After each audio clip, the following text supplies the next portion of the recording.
एक समय की बात है। भगवान शिव और माता पार्वती कैलाश पर्वत पर बैठे हुए थे। तभी माता पार्वती ने भगवान शिव से कहा, स्वामी मेरे मन में दो प्रश्न उठ रहे हैं, आपकी आज्ञा हो तो मैं आपसे पूछ लूं।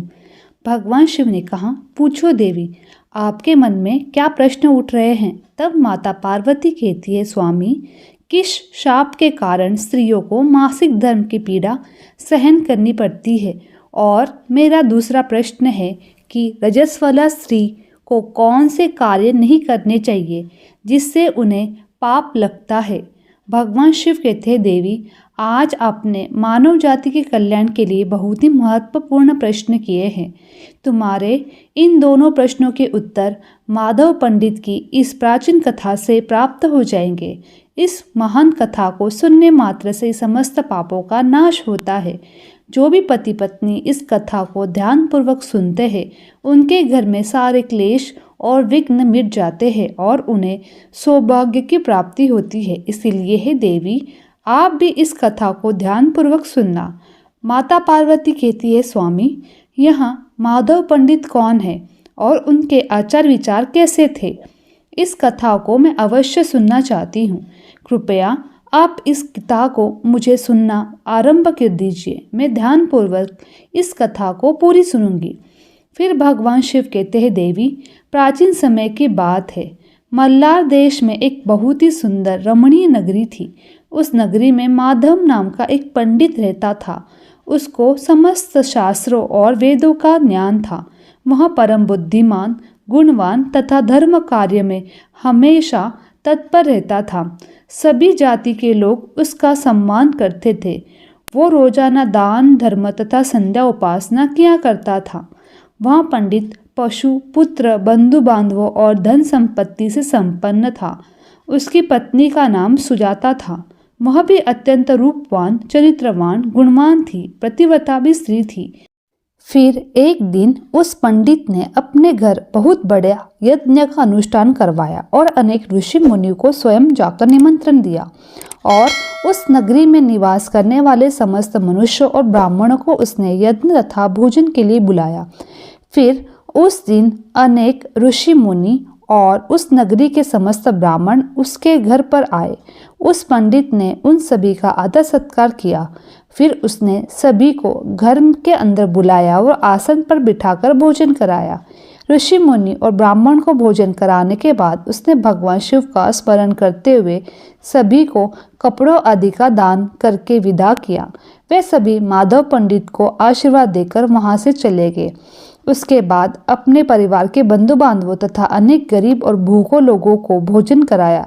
इस प्रकार से सभी को भोजन कराने के बाद और अनुष्ठान के निवृत्त होकर जब वह पंडित अपने घर के द्वार के सामने खड़ा था, तो उसने देखा कि उसके घर के सामने एक बकरी और सांड बातें कर रहे थे। उस पंडित ने उस बकरी और सांड की पूरी बात सुनी तो वह बहुत आश्चर्य हुआ। वो बकरी और सांड उसके माता पिता ही थे, जो पिछले जन्म के पाप के कारण इस जन्म में बकरी और सांड बन गए थे। तब वह पंडित मन ही मन सोचने लगा, ये दोनों तो साक्षात मेरे माता पिता ही है, जो मेरे घर पर पशु बनकर आए हैं। किस कारण से इन दोनों को पशु का शरीर प्राप्त हुआ है। अब इनके उद्धार के लिए मैं क्या करूं। इस प्रकार मन में विचार करते हुए उस पंडित को रात भर नींद नहीं आई। वह रात भर भगवान शिव का स्मरण करते हुए सोच विचार करने लगा। उसने सोचा, मुक्ति का उपाय केवल ऋषि श्रृंगी ही बता सकते हैं। फिर सुबह होते ही वह माधव पंडित स्नान आदि कार्य से निवृत्त होकर ऋषि श्रृंगी के आश्रम में जा पहुंचा। आश्रम में पहुंचते ही ऋषि श्रृंगी ने माधव पंडित का स्वागत किया और कहने लगा, हे पंडित जी, आज किस कारण से आपका हमारे आश्रम में आगमन हुआ है। आपके मुखमंडल पर यह कैसी उदासी छाई हुई है। बताओ, आपके दुख का क्या कारण है। फिर वह माधव पंडित कहता है, गुरुदेव आपके श्री चरणों में सादर प्रणाम। आपके दर्शन से मेरा जन्म सफल हो गया है। हे गुरुदेव, आज मैं आपसे एक जटिल प्रश्न लेकर आया हूँ। कृपया आप ही मुझे इस कष्ट के से बाहर निकाल सकते हैं। मैं अत्यंत दुखी और दुर्बल हो गया हूँ। ऋषि श्रृंगी कहते हैं, हे पंडित जी, चिंता न करो, तुम्हारा जो भी प्रश्न है निसंकोच होकर पूछो, मैं अवश्य तुम्हारी समस्या का समाधान करूंगा। फिर माधव पंडित कहता है, गुरुदेव, कल मैंने अपने घर पर शिव चर्चा रखी तथा अनेक ब्राह्मणों और भूखों लोगों को भोजन कराया, विधि पूर्वक भगवान शिव का पूजन किया। फिर मेरे द्वार के ठीक सामने एक बकरी और सांड आया। फिर दोनों ने मेरे घर के सामने खड़े होकर बात कर रहे थे। सबसे पहले बकरी उस सांड से इस प्रकार से कहती है, स्वामी, आज जो घटना घटी उसे ध्यान से सुनिए। हमारे पुत्र के घर में ब्राह्मणों के भोजन के लिए जो दूध रखा हुआ था, उस दूध में एक सांप ने अपना जहर उगल दिया था, जिसे देखकर मुझे बड़ी चिंता होने लगी। उसी दूध से भोजन बनने वाला था। अगर सभी लोग उस दूध को खा लेते तो उनकी मृत्यु हो जाती, इसलिए मैंने उस बर्तन से सारा दूध पी लिया। अब बहू की दृष्टि मुझ पर पड़ी तो उसने मुझे खूब पीटा, जिससे मेरा अंग भंग हो गया। मुझे बहुत पीड़ा हो रही है, इसी कारण से मैं लड़खड़ाते हुए चल रही हूँ और मुझे यह पीड़ा सहन नहीं हो रही है। बकरी की बात सुनकर वह सांड बहुत दुखी हुआ और वह खुद का वृत्तांत सुनाने लगा। हे प्रिय, अब मैं तुम्हें अपने दुख का कारण सुनाता हूँ। पूर्व जन्म में इस माधव पंडित का मैं पिता था। आज इसने सभी ऋषि मुनि और ब्राह्मणों को भोजन कराया, किंतु इसने मेरे सामने थोड़ी सी भी घास नहीं डाली और न मुझे जल पिलाया। इसी कारण से बहुत दुखी हो गया हूँ। फिर माधव पंडित कहता है, इस प्रकार से अपने माता पिता को बकरी और सांड के रूप में ऐसी बातें करते हुए देखकर मुझे बड़ा दुख हुआ और मुझे रात भर नींद नहीं आई। हर क्षण मुझे चिंता सता रही थी कि मैंने कभी कोई पाप नहीं किया है, हमेशा ही मैंने धर्म के कार्य किए हैं, फिर भी मेरे माता पिता को ऐसे कष्ट झेलने पड़ रहे हैं। इसी कारण से आज मैं आपके पास आया हूँ। कृपया आप अपनी योग शक्ति से पता करके मुझे बताएं किस कारण से मेरे माता पिता की ऐसी दुर्दशा हुई है और उनकी मुक्ति के लिए मुझे कौन सा कर्म करना चाहिए। फिर ऋषि श्रृंगी ध्यान लगाकर उस पंडित के माता पिता के पूर्व जन्म के कर्मों को देखते हैं और पंडित से कहने लगते हैं, पंडित, तुम्हारे माता पिता पिछले जन्म में घोर पाप किया था। इस घोर पाप के कारण आज उनकी ऐसी दुर्दशा है। फिर पंडित कहता है, गुरुदेव, किस पाप के कारण मेरे माता पिता की ऐसी दुर्दशा हुई है? कृपया विस्तार से बताइए, मैं जानना चाहता हूँ। फिर ऋषि श्रृंगी कहते हैं, पंडित, तुम ध्यान से सुनो। यह सांड जो तुम्हारा पिता है, यह पिछले जन्म में रामनगर के श्रेष्ठ पंडित रहते थे। इन्होंने एक दिन पूर्णिमा का व्रत करके भोजन किया। पूर्णिमा के व्रत के दिन इसने दान धर्म भी नहीं किया। इसने अपने द्वार पर आए हुए भूखों को कभी भोजन नहीं खिलाया। इसने अपने पितरों का श्राद्ध तर्पण भी विधि पूर्वक नहीं किया। तुम्हारे पिता ने पिछले जन्म में मासिक धर्म के दौरान तुम्हारी माता के साथ संबंध बनाया था और इसी पाप के कारण इसे इस जन्म में सांड का रूप प्राप्त हुआ है। अब तुम्हारी माता के बारे में सुनो। तुम्हारी माता ने रजस्वला होते हुए भी भोजन बनाया। मासिक धर्म के दौरान इससे भगवान की पूजा की, तुलसी को जल चढ़ाया। रजस्वला होते हुए भी इसने भगवान को भोग लगाया। इसी कारण से इसे महापाप लगा है। मासिक धर्म के दौरान स्त्री को 3 लोगों के लिए अपवित्र हो जाती है। मासिक धर्म के दौरान स्त्री को पूजा पाठ नहीं करना चाहिए। स्त्री को इन 3 दिनों में अपने बाल भी नहीं धोने चाहिए, इससे पति की आयु कम होती है। मासिक धर्म के दौरान पेड़ पौधों को भी स्पर्श नहीं करना चाहिए। रजस्वला स्त्री के साथ संबंध भी नहीं बनाना चाहिए। जो पुरुष रजस्वला स्त्री के साथ संबंध बनाता है उसे ब्रह्म हत्या का पाप लगता है। जो पुरुष रजस्वला के वस्त्रों का स्पर्श करता है उसे भी घोर पाप लगता है।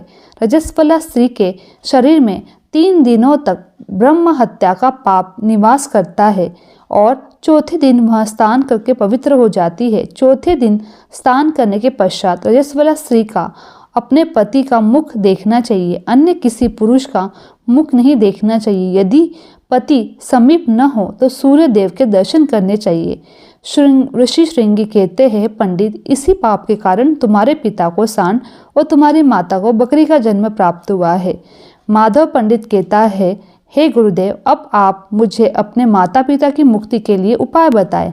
ऋषि श्रृंगी कहते हैं, पंडित, तुम किसी भी अमावस्या के दिन अपने माता पिता की मुक्ति के लिए श्राद्ध तथा तर्पण करो, दान धर्म करो, गायों की सेवा करो और अपने माता पिता की मुक्ति के लिए भगवान से प्रार्थना करो।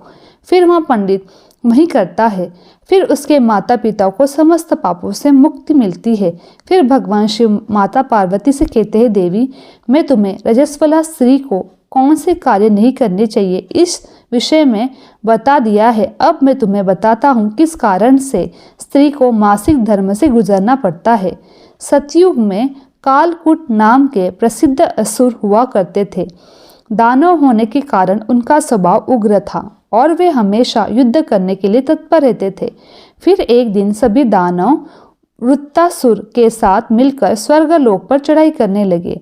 उन असुरों के पास भयंकर शक्तिशाली अस्त्र शस्त्र थे जिनका देवता सामना न कर सके और भागकर ब्रह्मा जी के पास चले गए।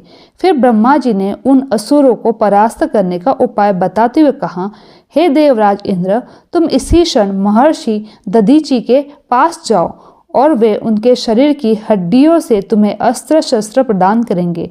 उन्हीं अस्त्र शस्त्रों का प्रयोग करके तुम उन असुरों का वध कर सकोगे। फिर सभी देवता महर्षि दधीचि के आश्रम पर जाते हैं, उनसे प्रार्थना करके अस्त्र शस्त्र प्रदान करने की विनती करने लगते हैं। फिर संसार के कल्याण के लिए महर्षि दधीचि अपने शरीर की हड्डियों से अस्त्र शस्त्रों का निर्माण करते हैं और इन्हीं अस्त्रों में से एक वज्र का नाम अस्त्र होता है, जिन्हें देवराज इंद्र धारण कर लेते हैं। फिर सभी देवता उन असुरों से युद्ध करने के लिए निकल जाते हैं। देवता असुरों के बीच में घमासान युद्ध होता है। सभी देवता आकाश में असुरों से युद्ध के लिए इकट्ठा हो जाते हैं और प्रहार करने लगते हैं। अग्निदेव अग्नि के प्रहार से दैत्यों को जलाने लगते हैं। फिर अग्नि के प्रभाव से असुरों के शरीर जलने लगते हैं। फिर वरुण देव जल की वर्षा से असुरों को डुबा देते हैं, जिससे असुर त्राही त्राही करने लगते हैं। अनेक दिनों तक इस प्रकार से देवता और असुरों के में भीषण युद्ध चलने लगता है।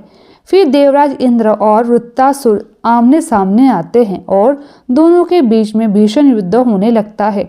और फिर देवराज इंद्र अपने वज्र का प्रहार करके वृत्तासुर को मार डालते हैं। वृत्तासुर की मृत्यु होते ही उसके शरीर में से ब्रह्म हत्या बाहर निकलती है और देवराज इंद्र का पीछा करने लगती है। फिर वह ब्रह्म हत्या इंद्र के शरीर में प्रवेश कर जाती है, जिससे इंद्र को ब्रह्म हत्या का पाप लगता है।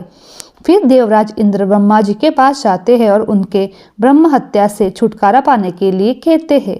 फिर ब्रह्मा जी उस ब्रह्म हत्या को देवराज इंद्र के शरीर से बाहर निकालने की आज्ञा देते हैं और वह ब्रह्म हत्या इंद्र के शरीर से बाहर निकलकर ब्रह्मा जी से कहने लगती है, हे परम पिता, अभी तक मैंने वृत्तासुर के शरीर में निवास कर रही थी, क्योंकि उसने अनेक ब्रह्म हत्याएं की थी।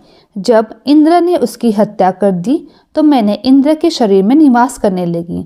अब आप मुझे उचित स्थान दीजिए जहाँ पर मैं रह सकूं। फिर ब्रह्मा जी कहने लगे, हे ब्रह्म हत्या, मैंने तुम्हें उचित स्थान देता हूँ। फिर ब्रह्मा जी ने ब्रह्म हत्या के 4 भाग कर दिए और कहा, हे ब्रह्म हत्या, तुम्हारा एक भाग अग्नि के भीतर रहेगा।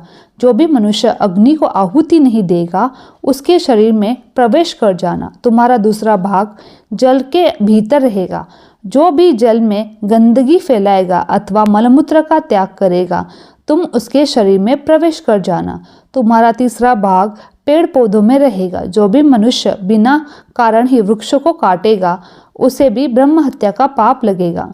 फिर ब्रह्मा जी ने अप्सराओं को अपने पास बुलाया और कहा, अप्सराओं, इस ब्रह्म हत्या का चौथा भाग मैं तुम ग्रहण करो। अप्सरा कहने लगी, हे प्रभु, आपकी आज्ञा से हम इसे ग्रहण करने के लिए तैयार हैं, किंतु हमें भी इससे मुक्ति का उपाय बताएं। फिर ब्रह्मा जी कहने लगे, हे अप्सराओं, जो भी पुरुष रजस्वला स्त्री के साथ संबंध बनाएगा उसके अंदर यह ब्रह्म हत्या प्रवेश कर जाएगी। इस प्रकार से ब्रह्म हत्या के 4 भाग हो गए, एक अग्नि, दूसरा जल, तीसरा पेड़ पौधा और चौथा स्त्रियों के अंदर प्रवेश कर गया। इस ब्रह्म हत्या के पाप के कारण स्त्रियों को मासिक धर्म होता है। जो भी पुरुष मासिक धर्म के दौरान स्त्रियों का स्पर्श करता है अथवा उनके साथ संबंध बनाता है उसे ब्रह्म हत्या का पाप लगता है। भगवान शिव कहते, देवी पार्वती, इस प्रकार मैंने आपको स्त्रियों के रजस्वला होने के पीछे का कारण और रजस्वला स्त्री को कौन से कार्य नहीं करने चाहिए यदि विषय में बताया है। फिर माता पार्वती कहती है, स्वामी, आज आपने मुझे बहुत ही महत्वपूर्ण ज्ञान दिया है। मैं भी आपको वचन देती हूँ कि जो भी स्त्री मासिक धर्म के दौरान पूजा पाठ करेगी, पति के साथ संबंध रखेगी, उसके घर में मैं कदापि प्रवेश नहीं करूँगी। मेरी ये वीडियो आप लोगों को अच्छी लगी तो चैनल को लाइक, शेयर और चैनल को सब्सक्राइब करना ना भूलें। आप सभी का धन्यवाद।